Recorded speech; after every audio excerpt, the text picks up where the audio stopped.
Sveiki žinduoliai, šiandien kalbėsime daug blogų ir gerų temų, provokatyviai ir ne tik. Dėkui, kad mus sekate ir subscribinate. Like, share, subscribe. Paskutinis video buvo ilgas apie įvairiausius dalykus, ten buvo pasakyta įvairiausių nesąmonių, apie vaikus, apie robotą už 2 štukų. Jo, ir peržiūrėjo kažkas, tikriausiai kažką buvo įdomu. Jo, žiūrėk, žinau, kad reikia mikrofono, artimiausiu metu bus ir mikrofonas. Backgroundas yra, bus mikrofonas. Ir nepamirškit komentuoti. Mes nesustosim, žinokit. Reikia engagemento, jo, mes nesustosim, reikia engagemento. Bandom organiškai pakelti šitą kanalą, kol kas niekur patys nesišerinam į savo asmeninius accountus. Taip. Bet turėtų jis organiškai kilt. Kažkaip pirmi keli video visai buvo pasisekę. Nu, tipo, ne tai, kad pasisekė, bet pirmą savaitę, antras, trečias video po 100 peržiūrų rinko, dabar vėl po keliasdešimt. Nu, žodžiu, viskas pavyks normaliai. Tai va, čia tema yra rūkas.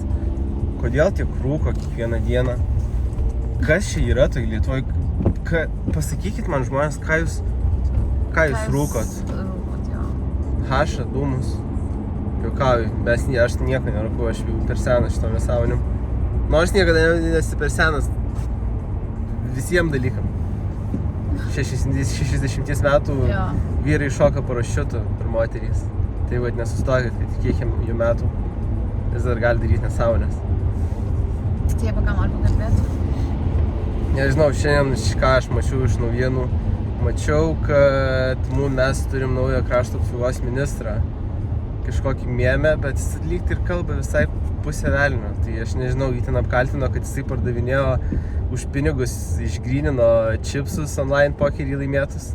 Kas visai juokinga, aš nežinau, kodėl žmonės prisipisat prie tokių dalykų. Tipo, ką aš žinau, bičas haslino prieš kiek ten 10-15 metų, o kas nehaslino jo. Jeigu jūs nors biškis smegenų jungsit, tai prieš 15 gerų metų net Delfi.lt buvo pokerio skiltis. Pokeris buvo Lietuvoje ant bangos, ten 2.5 iki gal 2.12 metų. Net pats Tapinas plakdavo tą pokerį tuose, nežinau, poker starsuose. Nežinau, kur tuo metu žaisdavo. Biškai gal per jaunas buvau. Bet net Tapinas valesdavo, šių dabar dar pažaidžia pokerį. Tai kad jis ten čipsus tuos biškai pardavinėdavo, pirkdavo, tai čia didžiausia tragedija, what the fuck. Čia tai tikrai nesąmonė.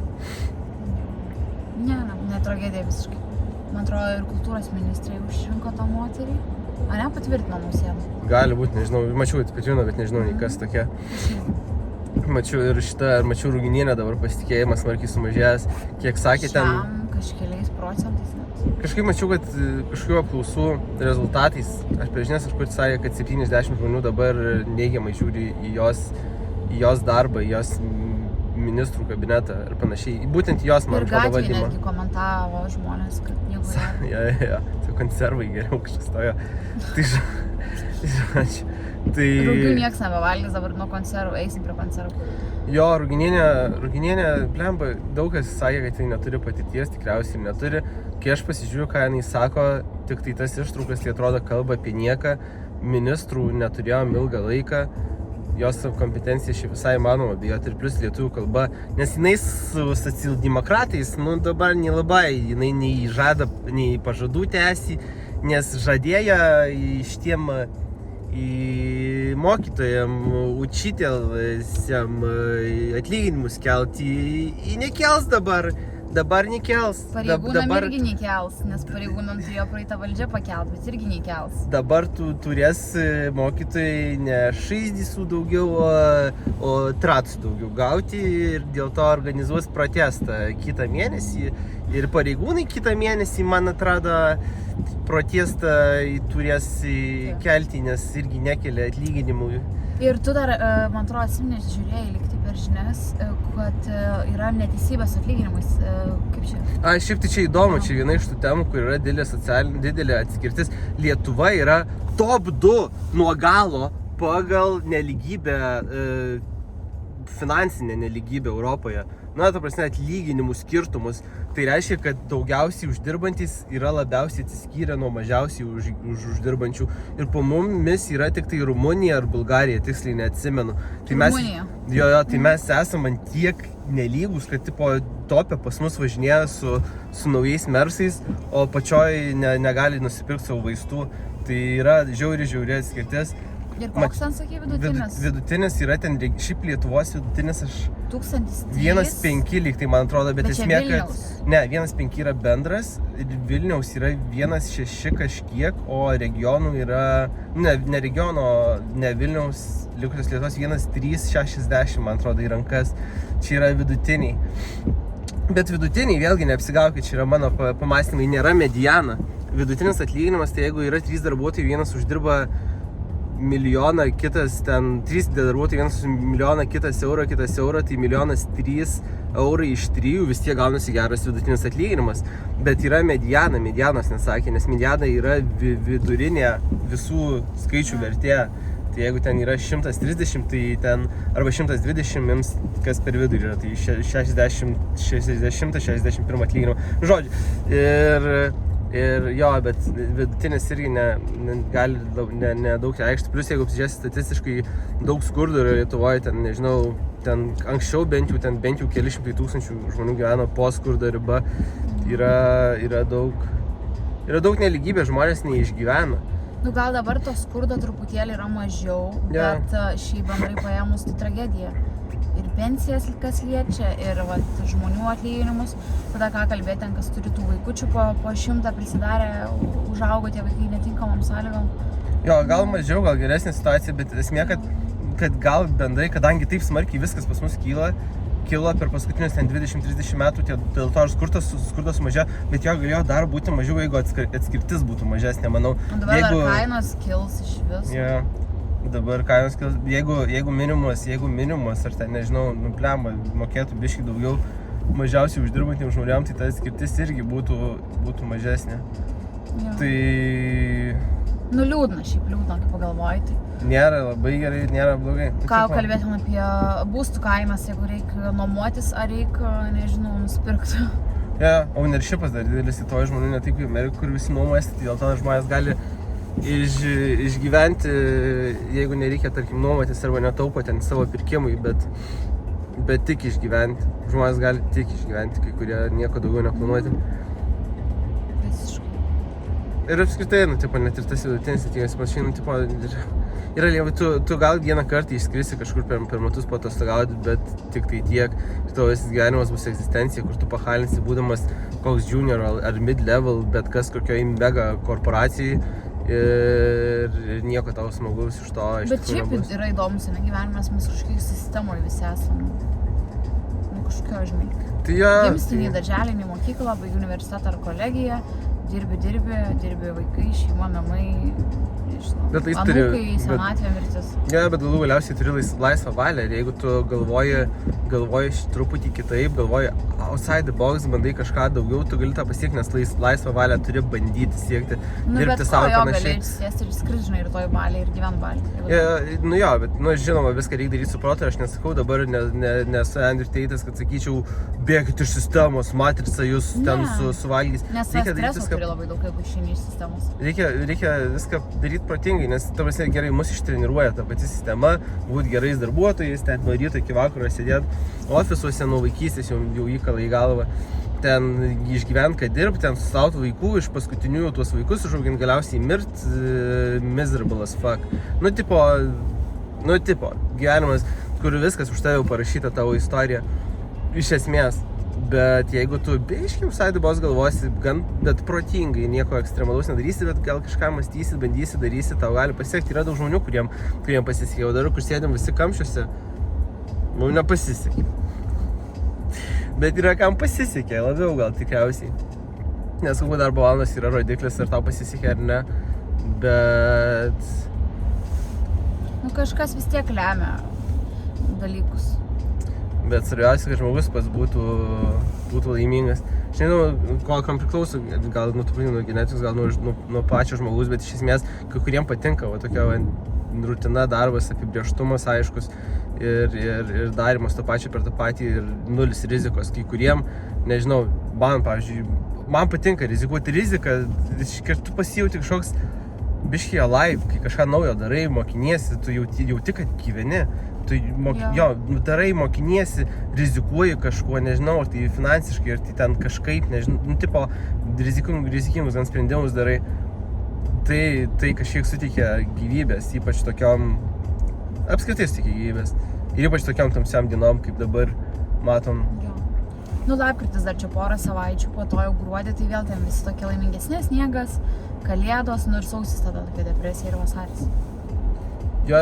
Bet tuoj ateis pavasaris, aš jau viliuosi, kad tuoj pradės šviesėti, nu tai pavasarį tikrai žmonėm lengviau, vasarą irgi lengviau. Keli mėnesiai dar liko, bet šiaip, nu jo, vasara, kad ir, bet jeigu tu vis tiek esi toj sistemui, tam stiklainį sėdi kiaurą dieną, tai koks skirtumas, per stiklainio stiklą matai gražiai, jau tą medį nebe lapų, o su lapais, bet iš esmės sėdėsi ten stiklą. Aišku, vakarai ilgesni, gali kažką paveikti biškį ir daugiau ir kitą dieną neišsimiegojęs į darbą ateit nebent. Nu, kas irgi žinai, smagiau negu dabar sėdėt, kai gali ten šašlyką pasikepti vasarą. Sėdės, atsimeni, kaip mes darydavome? Taip. Gali žiemą iš tikrųjų rudenį, bet esmė, kad kai oras, kai bent jau saulė yra dabar lyjat, nieko nepaveiks. Labai laukia, tai reikia namie daryt, grindint kažką, nežinau kur. Turėčiau laiko daugiau, reikės pabandyti neužilgo paeditint video geriau šitus. Arba sukurti vieną gerą video, kaip sakėm, iš kelionės. Buvom Kiprė neseniai, gal 2-3 mėnesiai atgal. Ir ten buvo didelių nuotykių, nes mes neišskridom, nes paėmė mano dokumentą, po to išskridom tą pačią dieną. Tai čia yra tik traileris viso, kas bus. Reikia teasinti, čia kaip promo, kai žmonės, dėl to ir promina dalykus 2-3 mėnesius, pusę metų prieš, kad žmonės užsihypintų, žinai, tai galima... Išdavai, kas atsitiko iš karto? Jo, bet čia ne pirmas ir ne paskutinis dalykas, kuris atsitiko, ten čia tik tai pati pradžia, buvo daug visokių toliau nesąmonių. Tokių nesąmonių, kad... Ir turim daug video medžiagos. Aš gyvenime tokių nesąmonių nesu mačius, nei patyrus, nei įsivėlus tokias nesąmonės. Tai buvo kinda įdomu. Ir turim video medžiagos, foto medžiagos turim, tai tiesiai iš tos vietos buvo visko. Buvo visko tikrai ir daug įdomos. Manau, kad galėsim kokiam kitam kartui savaitgalį ar kada nufilmuoti, net gal papasakos. Jo, mes filmuosim ir dėsim medžiagą, bet reikės editinti, tai aš nežinau, jeigu būtų daugiau, jeigu mane remtų dabar, tarkim, stateta su savo mašinom tom, nes dabar prie statetos esam, tai galėčiau greičiau, bet dabar reikės sufilmuoti video, susikelt viską į kompą, viską sueditint, tai gali užtrukti net 2-3 savaitės. Aš nežinau, kiek tai gali užtrukti, žiūrint ar vakarais pasidėsiu ar ne, jeigu ne, tai gali net ir ilgiau užtrukti. Tai va, nes editinimas irgi real deal yra. Šiaip nežinau, kaip šitą didint engagementą, jeigu turit minčių, komentaruose parašykit. Man atrodo, reikia didint watch time, nes sako, kad YouTube'as labai mėgsta video, kai žmonės užsilieka juos ir jie gali klikint, paspaus pusę minutės pabūti ir tada išeit. Ir tada algoritmas nebandys jo kelt, bet jeigu žmonės išbūna bent jau truputėlį ilgiau tame video, palikit afukai šitą video, jeigu klausot, tai tada algoritmas labiau įmėgsta ir labiau tada kelia į viršų. Aišku, yra cheat code'as TikTokas, bet nežinau, reikia gal rimtai sukarpyti, yra dar programos AI, kur įkeli linką video ir tau automatiškai sukarpa, tau net nereikia uploadinto video, tu tik linką įmeti ir tau sukarpa, ir nemokamos programos ir viskas. Ir chillini ir sukeli 30 video iš vieno video ilgo į TikToką ir gali bandyti laukti, kad bent jau vieną užgaudys algoritmas ir tada promint savo pusę. Gal ir tokia strategija, nežinau. Žiūrėsim dar kaip čia bus.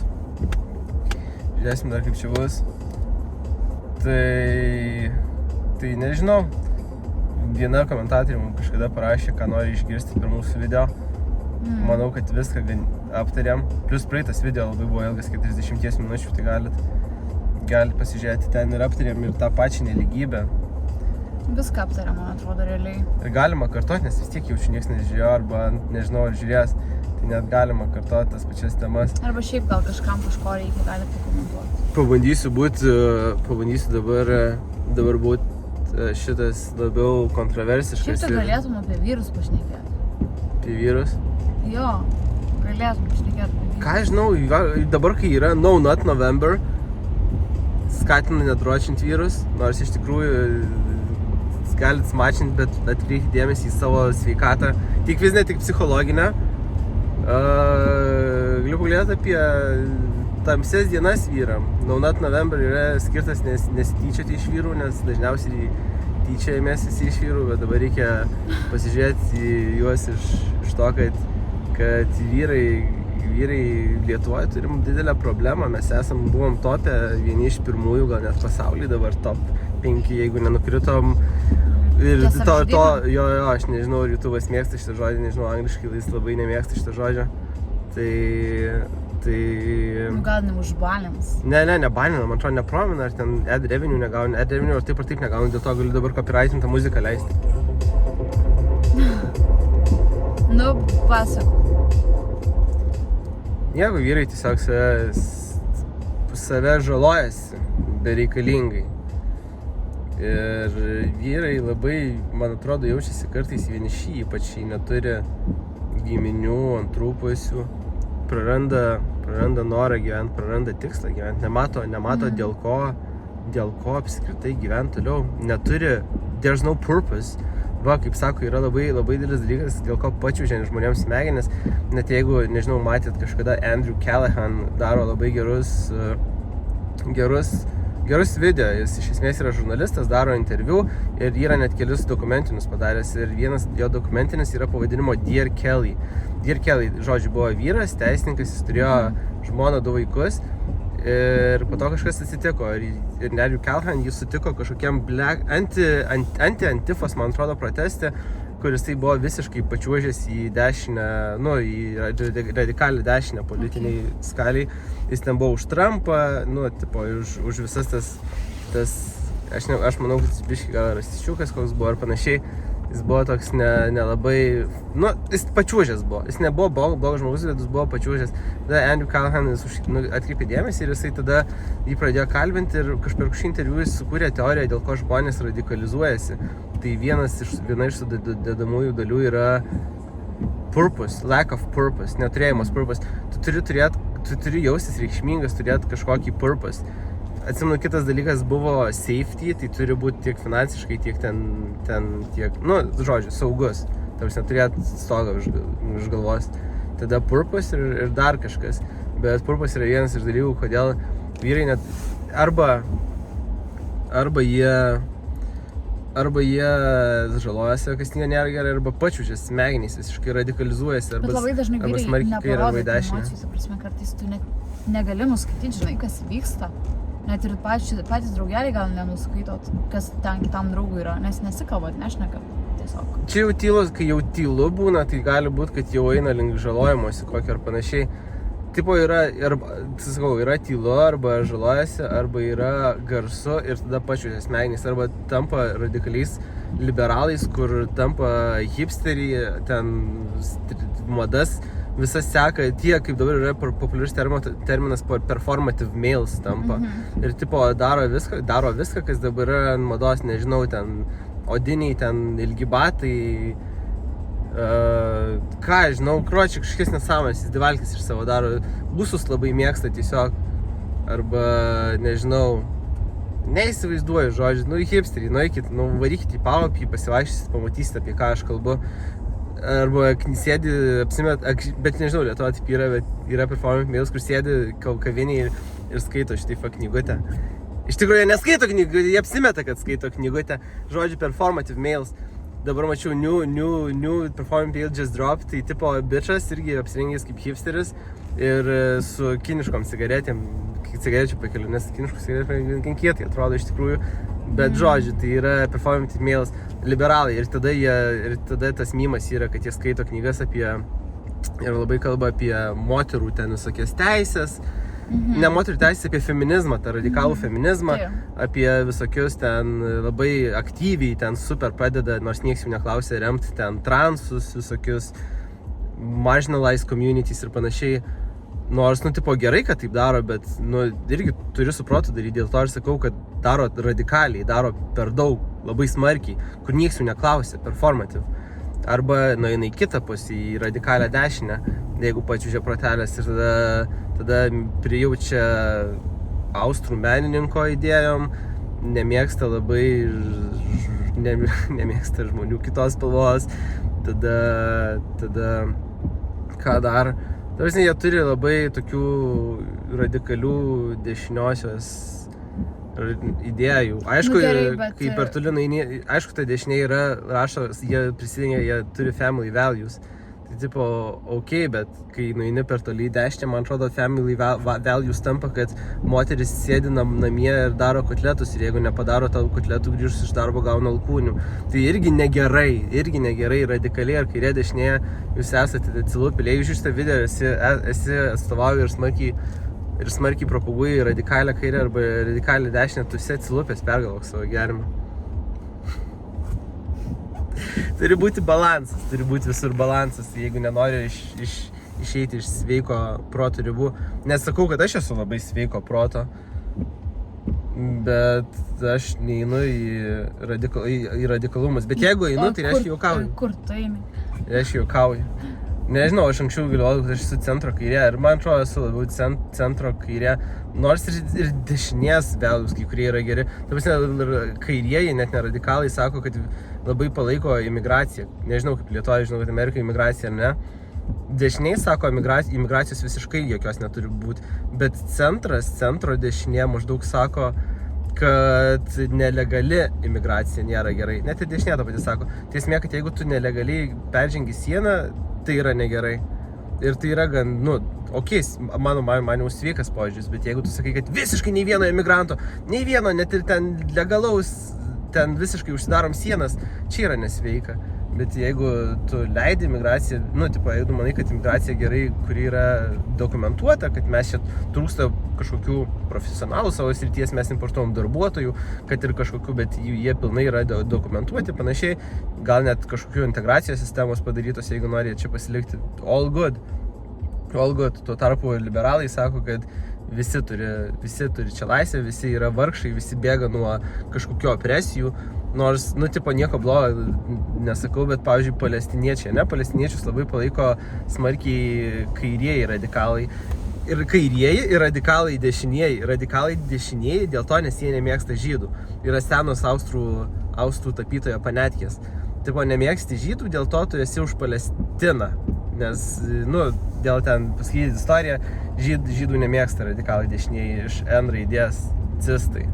O kairieji irgi, žydai kenčia, kairieji irgi žydų nelabai mėgsta, nes jie galvoja, kad jie labai opresina palestiniečius. Jie 20, 30, 40 metų juos bombarduoja, ar ne? Ir dėl to ir kairieji nemėgsta palestiniečių. Pamečiau mintį, kažką norėjau pasakyti. Žodžiu, negerai nei tie radikalai.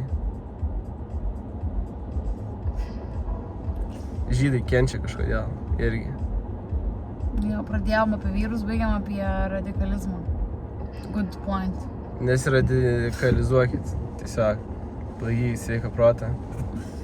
Ir žodžiu, ten tie nemėgsta jų. Nutirpo man smegenį. Šiandien labai didelis kamštis be to. Ties čia gal ir baigsi, manau, nes neturim daugiau ką pasakyti ir čia tas video tęsis. Ne, aš dar galiu tęsti. Reikia, aš nežinau, ar watch time gausiu, gal visiškai negausiu, bet įkelsiu kuo ilgesnį video, kad parodžiau YouTube'ui, kad šitam kanale mes nejuokaujam. Šitam kanale mes visiškai nejuokaujam. Tai va, nors juokeliai apie visas šitas nesąmonės yra juokingi. Tipo, ką aš norėjau pasakyti, kad, pavyzdžiui, labai juokinga tas, kad tiek kairieji, tiek dešinieji radikalūs sutarė dėl vieno, kad žydai yra negerai, what the fuck, yra connection pointas, kad žydai negerai, what the fuck, seniai, čia yra nesąmonė. Žodžiu, yra įvairių idėjų, tik kurios dešinės įsirinkit, nesekit jokios ideologijos. Man tai geriausia idėja yra nesekti jokios ideologijos. Turėt nuomonę apie vieną ir apie kitą. Tu gali, tarkim, nemėgti migrantų ar ne, bet tu gali palaikyti gėjus. Dvi skirtingos idėjas, viena iš kairės, kita iš dešinės. Ir tai yra viskas gerai. tu neturi mėgti visų idėjų tos pusės tik dėl to, kad yra tokia bendra politika tos pusės. Tu gali turėti savo nuomonės ir savo nusistatymus, kad ir kur jos būtų klasifikuojamos. Tai žmonės, būkit protingi, turėkit savo nuomonę. Galvokit už save ir negalvokit, kad jeigu tikit vienu dalyku, turit viskuo tikėt, kuo tiki žmonės iš tos pusės. Tai jo. Ir dar Benkunskui žodis. Gerai, kad tuos kelius čia tvarko, bet čia gali būti, kad Šimaškos, ne? Kaip sako kažkada Uspaskichas, Šimaška, ko tai Dziorganas? Dabar nesėku jo, gal jis ne Dziorganas. Susirado kitą moterį, viskas ten jam gerai. Bet Benkunskai kažką dėl tų kamščių pagalvo. Dabar Ukmergės gatvėje numušė tą šviesoforą. Jeigu matėt, nukalė visiškai ir vietoj jo pastatė vieną mažą šviesoforiuką. Negali padaryti technologijas ten, aš gal ir yra čia, aš nežinau, kur seka kelius. Ten yra infraraudonieji spinduliai, mato eismą ir tada atitinkamai pakoreguoja žalią raudoną spalvą. Gal būtų šiek tiek geriau, jeigu taip vyktų. Jeigu taip vyktų reikalai. Jo, nes dabar kamščiai milijoniniai. Šiaip labai ilgai važiuojam jau darbus. Tai jo, tai šiandien ypač didelis kamštis, nežinau kodėl šiandien yra antradienis, ne, jo, vakar visai greitai nuvarėm, šiandien strigom, o kaip jums kitose miestuose kamščiai, papasakokit?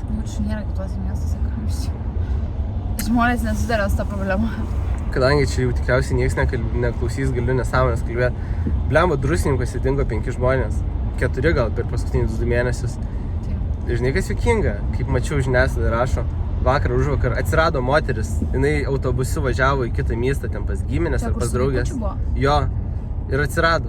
Jinai buvo paskelbta dingusi, visi, oi, tu gal ją nužudė, gal ten pagrobė, gal ten kažkas atsitiko. Jinai tiesiog važiavo į kitą miestą, pametė telefoną, vieną dieną neatrašė.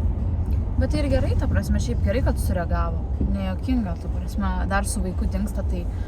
Tu žinai, kiek buvo atveju, kada moteris pasiema vaiką, nusižudo ar nužudo vaikus? Nežinau, Lietuvoje labai daug, bet tipo yra. Vilniui upy čia kažkokioj. Du, man atrodo, su vaikus nužudė. Bet tai kam kelt tada, nu aš suprantu, bet žiūrėk, yra dalykas, jeigu jis jau nusižudė, nu viskas, ką padarysi? Bet aš tau atsimenu, kaip aš sakiau, kad kai dingsta vyrai, tada ieškai jų. Bet aš tau sakiau, kai dingsta vyrai, reaguoja kitaip. Nu, tipo, kad išėjo, gal kažkur su draugais pabaliavojo, gal ten pas kitą kokią nuėjo, nu kažkur pieno nuėjo gal pirkti. Bet kai dingsta moteris, vaikai ir sakau, nu, taip visai reaguoja iš karto. Mano pamastymas nes dažniausiai, kas moterim atsitinka, arba jos retu atveju eina nusižudyti, kas čia labai sudėtinga būna, nes to labai dažnai moteris nedaro. Bet dažniausiai, kas pagrobė, nežinau, dingsta ant organų dar kažką. Žodžiu, ką aš norėjau pasakyti, jeigu dingsta moteris ir vaikas, jeigu, tarkim, mirė ten nusižudė, aš nežinau, ką padarysi. Tipo, jo, jų reikia ieškoti, bet biški, aš noriu pasakyti žiniasklaidai, kad ne, jūs... Ne, dabar aš negrįžtu iš darbo, dingstu. Nu ir tu, nežinau, iki 10 nesulaukiu mano skambučio. Ką darytum? Žodžiu, aš noriu baigti mintį. Ramiai neužmiršti. Ir tada pasakysiu. Jeigu jau dingsta ar ne žmogus, tarkim, ten miršta tai šis ten, žinai, jau nesvarbu ten, vėliau anksčiau rasti, bet, nu, svarbu rasti. Bet jeigu miršta, policija arba teisėsauga turi įsitikinti, kas įvyko. Ne tai, kad aš ateinu dabar, eilinis Jonas nuo gatvės sugalvoju paprenkinti pasaulį, nueinu ir sakau, dingo Onutė. Ir policija iškart, dingo Onutė ir kažkaip perduoda informaciją žiniasklaidai ir kažkaip Facebook'e skelbiasi, pradeda visokios 15 minučių rytai rašyti ir po 2 dienų atrodo, kad Onutė atsirado. Bet žinai, ką žmonės mato? Žmonės mato tik tai tą straipsnį, kai Onutė dingo. Ir jie nežino dažniausiai, kai baigėsi ta istorija. Ir tada 1, 2, 3, 4, 5, per 5 dienas 10 tokių atvejų. Žmonės pradeda panikuoti, kad žmonės dingsta. Pradeda bijoti. Jis sako, žmonės dingsta, čia kažkas žudo žmonės, kažkas grobia žmonės, šis nesąmonės daro.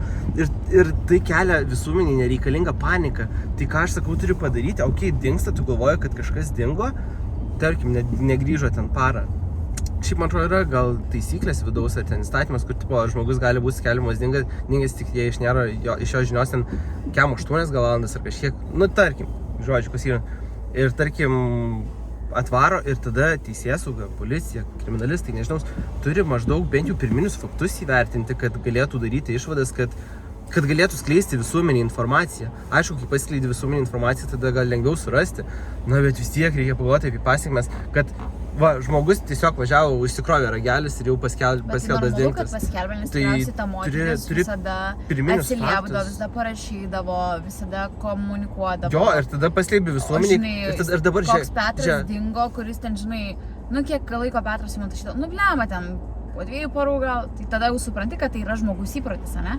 Tarkim, aš neturiu tokio įpročio, aš galiu iš gimto miesto važiuoti ir jeigu aš važiavusiu Vilniuje nepaskambinsiu mamai, mano mamai atrodys, kad kažkas yra negerai ir jinai žino, kad aš laiką parašysiu, kad aš Vilniuje, viskas gerai, arba paskambinsiu, kad aš Vilniuje, viskas tvarkoja.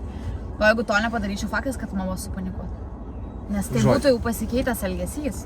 Žodžiu, mano mintis buvo absoliučiai visai kita planeta. Teisėsauga, kai gaunat pranešimą apie dingusį žmogų, jūs pirmą įsitikinkit, įvertinkit pirminius faktus. Kažką padarykit pirmus 3 žingsnius, nežinau, paklausinėkit paskutinius žmonės, kuriuos mato, peržiūrėkit kameras, peržiūrėkit kažką ir tik tada skelbkit, kad jis dingo, nes jūs keliat visuomenį paniką. Man ateina, dabar mano draugai sako, blemba, Druskininkai toks fainas miestas buvo, bet dabar dingsta žmonės, ten visus žudo, atrodo, eina savo kaip ten blogai, jau ne fainas tas miestas. Žinot dėl ko? Nes jūs debilai policijoje skelbėt kiekvieną šiknikį, ten jūs net neįsitikinit, jūs tingit, jūs sėdit spurgas, valgot, kavytę geria, ten smaukitės ten priešais kameras ir bibi, žino, ką jūs ten darot, bet jūs paskelbėt, kad žmogus dingsta ir tada, kai jis atsiranda, nieks nežino, kaip atsiranda ir tada antras straipsnis neišeina, kad žmogui buvo išsikrovęs telefonas. Kad žmogus pametė telefoną ir nakvojo pas draugą. Kad užpjovė, tarkim, su Hebra, jafterį nuėjo, neatrašė.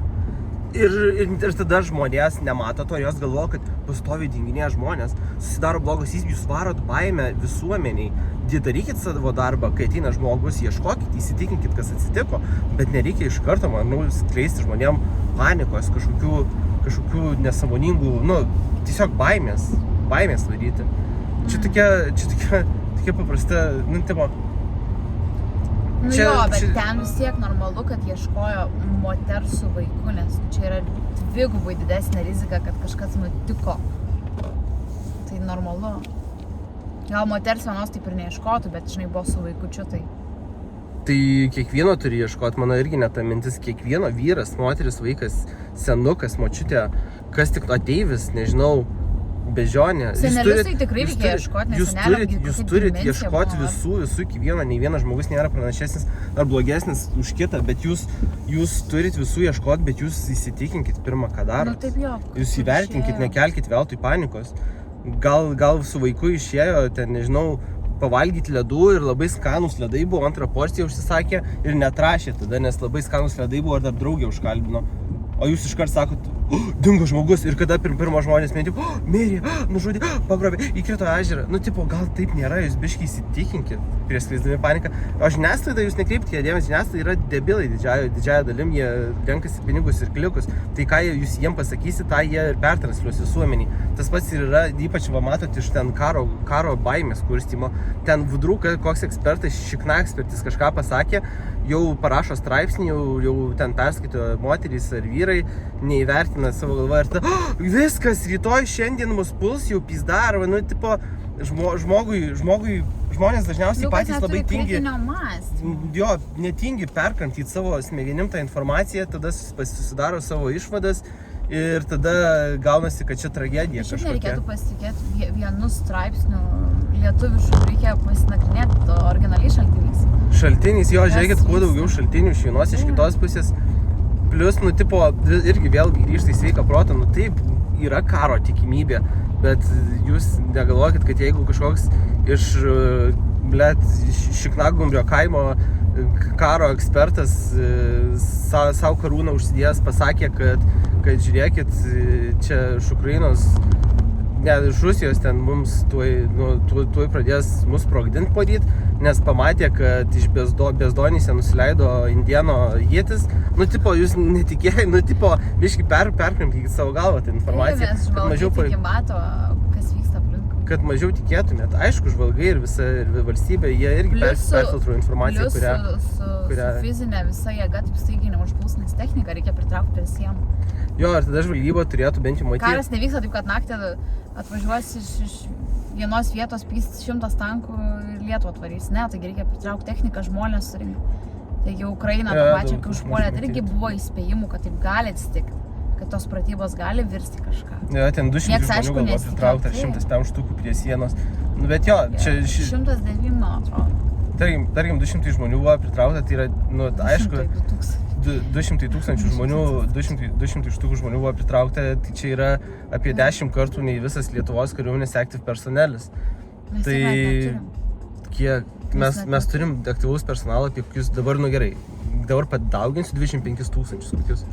Nu čia gerai, vatnikam nespoilinkit. Čia kariai, tai Wikipedija ir vieša informacija, ką jie skelbia visą. Čia kariai, čia mūsų yra, tipo, visi aptarnaujantis personalas ir panašiai, o jie vien tik tai šiaip, biškį operaciją padaryti, pritaukė 200 gabalų karių. Ir čia buvo tik tai fraction of their people, tipo, tik tai maža. Nu tai jo, čia mums apsiginti nebus labai lengva. Nors sako, kad jeigu mūsų ten buvo kažkoks įvertinimas atliktas, mačiau podcastas su žodžiu, kur darė minkiečiai vertinimus. Tai esmė, kad jeigu mes pakeltumėm savo gynybės biudžetą iki 10 milijardų bent jau ir susipirktumėm tam tikros technikos, mes galėtum 2 armijų Rusijos full scale ataką atlaikyti gal 10 dienų ir to mums pakaktų, kad atvarytų iš NATO kariai. Tai reiškia, kad 10 dienų, jeigu pabūklai būtų karšti, būtų labai daug, būtų užpildyti rezervai ginklų, kulkų, raketų, dronų, visko. 10 dienų neprarastumėm nei 1 centimetro, taip įvertino. Ir per tas 10 dienų mes galėtumėm net gal gauti pagalbą iš per Lenkiją, iš Vokietijos, žodžiu, ką jie ten suplanavę. Tai dėl to čia taip rempopina, tipo gynybos žiūrėti, aišku, mes kaip Ukrainos laikytumėm čia metus, bet sako, kad kadangi mes, mūsų situacija kitokia, esame NATO, Europai panašiai, ypač NATO, tai mums užtektų ten, jeigu turėtų konkretų planą, kaip perkelt mobilius kažkokius greitus trūpsus link sienos, tai mums užtektų 10 dienų apsaugoti, kad spėtų jų atvaryti, jau pakankama jėga, kad mes galėtume apsiginti. Taip pat čia yra ta strategija ypač. Tai va, nekeliam panikos, viskas gerai. Jeigu biudžetas eis į viršų, galėsim gal apsiginti kažkiek laiko. Ir iš viską, žinot, tas karas bus, tipo, klausimas. Karo gynė neapgins visus. Gal nebus jo to karo, čia tiesiog čia kalbos. Pakeis vėjo kryptį ir nuskris ir dronai, ir tankai kitamas. Jo. Tai va. Nu gerai, tai čia manau ir baigim tada. Reikia linksmesnę temą baigti. Vis tiek niekas čia nežiūrės ir tikiausiai neprasuks. Jeigu per daug prisišnekėsiu, galėsiu išprivatinti šitą video. Jeigu čia pažiūrėjo, tai jau vipiniai esat, reiškia mūsų sekėjai. Mes paprasti žmonės, darom paprastus video. Mes net, matot, nefiltruojam nei kalbos, nieko nefiltruojam, nei išvaizdos, absoliučiai nieko. Kaip, jūs turėtumėt jaustis kaip mašinai, važiuotumėt su mumis, mes kaip jūsų draugeliai. Vyrai, ką manot apie šiknos skutimą? Ar reikia vyrams šikną? Pažastų nepamirškit nusiskust. Ok. Nežinau, apie šiknos skutimą neturėjau iš tikrųjų minties, bet lievai, tipo, daug plaukų ten yra, man atrodo. Ar kada bandėt pasižiūrėti per veidrodį savo šiknos plaukus? Sako kai kurie, kad kai skutusi savo kušius, jie pasideda telefonus po savo kojom ir įsijungia priekinę kamerą, kad matytų, kur skust. Man atrodo, su veidrodžiu. Man atrodo, su veidrodžiu taip galima padaryti. Tai tu pasidedi ragelį ir buvo po to mymas, kad tipo pasidedi ragelį, skust kiaušus ir matai širdutės eina. Tipo laivą netyčia įjungia ir skuti kiaušus. Juokinga. Kažkada taip juokauju. Sekit mane vaikai. Ne vaikai, tai yra nesekit vaikai. Manęs nesekit. Kas tai vaikai manęs nesekit. Nes šitas dėdė jūs nuvarys nežinau kur. Nes aš turiu restraining orderį, nejuokauju. Jo. Tai žiūrėkit. Paniškai vaikų bijo šiaip tai šitas žmogus. Pamato vaikai perina kitą pusę. Jo. Kas? Juokauju. Tai aš jeigu prie darželių arčiau nei 5 metrų policija atvažiuoju iš karto. Nu. Neklausyk dėl ko. Gerai, kad nesupranta mane. Ai, supratau. Tiek nesupratai, jaučiu. Nori gauti gal? Juokauju. Aš jai papasakyčiau, kad karo nusikaltimą padariau, vis kitoj, nu gerai. Ne, tai nesakyčiau. Sakyčiau, kad dalyvau NATO pajėgose, kai Serbija bombina ir nežinotų, kas tai. Juokauju. Taip ir gyvenu aš su juo. Ką manat apie Kosovą? Gerai, juokauju. Šiandien taip tik apsilenkiu šitą, nes čia tarpas nedidelis Gedimino prospekte vidury gatvės pastatė Renault Master baltą. Literaliai vidury net į šoną nei biškai nepavažiavo ir dabar reikia prasilenkinėti su mašinai kitoj pusėj. Gerai, šiandien bus tiek. Ačiū žiūrėjimą. Like, share, subscribe. Bye. Bye.